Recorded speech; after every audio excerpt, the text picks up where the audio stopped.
Okay, on the 7th place there is the Great Britain planes. They are absolutely awful in almost every regard. They look kind of cool though, I think. So that's a good thing, maybe. The Fury and the Nimrod is very bad. I have nothing good to say about them at all. The Gladiator is the best of the Brit planes. It has a good turn, and it has a good sight, rather good sight, I think. But it's a close cockpit, like the American biplane, and lots of bars and stuff, so it's not so good visibility around. And it has this weird, the nose thing that Spitfire has. It's a delay when you pull up. It has a delay, and pull down it has a delay. So you find yourself wobbling about when you try to aim, like a rubber nose, I call it. That's have the same tendencies as the Spitfire has, and I hate that also. And it's very, very slow. It can barely keep up in 320 kilometers in straight line on the deck, and it has a good turn, but only 1 or 2 turns, and then it's totally sluggish and slow, and you can never recover. So if you absolutely have to play them, I don't recommend them at all. It's too bad, but then you have to use altitude. You have to kill your enemies very fast, because then otherwise you'll lose. So that's everything I have to say about the Brits. They are awful. The 6th place we have the American plane. It's just one plane. It's a F2 barrel, flying barrel, I think it's called. And the nickname is. It's performance-wise, it's a very good plane actually, so it should be much higher in the list. It might be 3rd place perhaps, but the fact that this has a very bad cockpit with very much bad visibility, annoying, and bad sight, it makes the plane not very good. And the guns is not very good either, surprisingly enough, because it's an American plane. And it has this same American, it feels a little bit heavier, so it's good and bad. It's good for the enemy retention a bit maybe, and it can go fast, and it's very good. It's very good maneuverability, good roll, good turn. You can't complain on the performance at all actually. Just a little bit when it got slower. I think it's much worse when it gets slow compared to many other biplanes, because you easily get into spins, which can surprise you and kill you. So the combination with bad sight, bad cockpit, and unstable at lower speed makes I don't like the plane. So that's maybe all I have to say about the American. Yeah, it has retractable gear, and it looks very cool. I think that's all.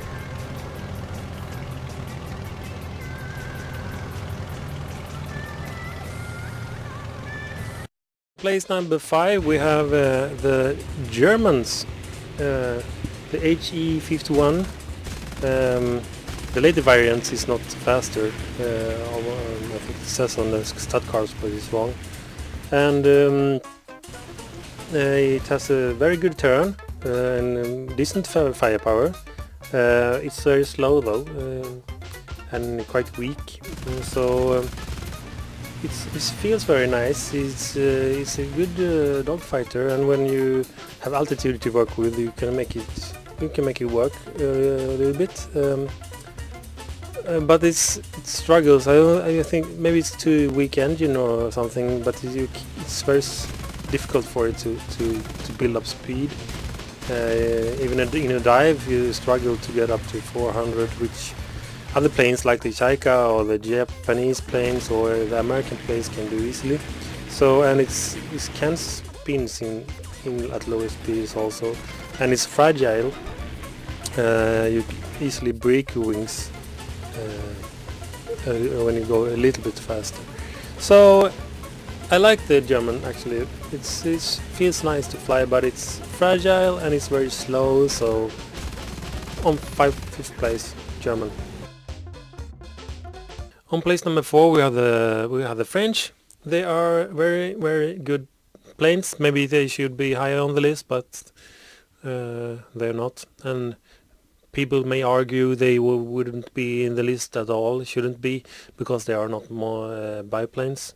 But I don't care. They're on the list anyway.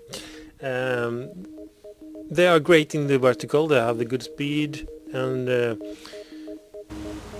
not that good turn, so you will have to like energy fight against other biplanes, and you can turn fight other type of planes like Hurricanes or Spitfires or Pea-shooters or similar planes like that.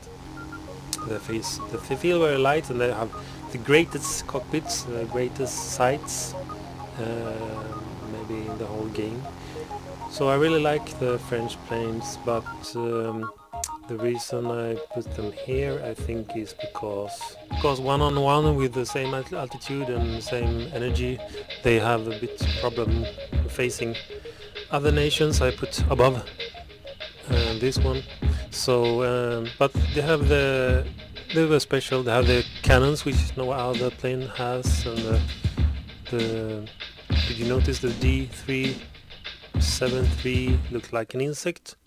I noticed one other thing. When you dive with the Palier 510, it's like the drag or something breaks the speed, so it stops around 500 to get very slow. The acceleration gets very slow, so it's very difficult to redline the plane. You can dive almost straight down from 3,000 meters. Can be a good thing. Don't have to worry about that. So overall, the French is very nice, very special, but they can't go further than 4th place. In 1945, the last biplane kill was credited a plane called CR-42, the best Italian biplane and considered one of the best biplanes in the world. It shot down a P-38 Lightning, and that's amazing for a biplane. The 42 was a modernized version of the 32, but in the game War Thunder, 32 is much better plane. I don't understand what it's like that, because the 42 is worse actually in every aspect except for the cockpit is better. And the 32 quarter I used to think was better than the premium one. I don't know why. The premium one has more guns. Maybe I thought it was a little bit heavier. I haven't had that feeling when I've flown it now. So I think both those planes are very good. They're very good all around. They have no specialty. Maybe it has the highest red line speed, maybe, but otherwise it has a great turn, great speed, stable, easy to fly, and good guns. But it doesn't excel. It's not best at anything, but as my turning test clearly shows, they are almost as good as the #1 plane. So I really can recommend the Italian plane. Oh my god, I'm tired of my own voice. I think I will play some music instead. See you later.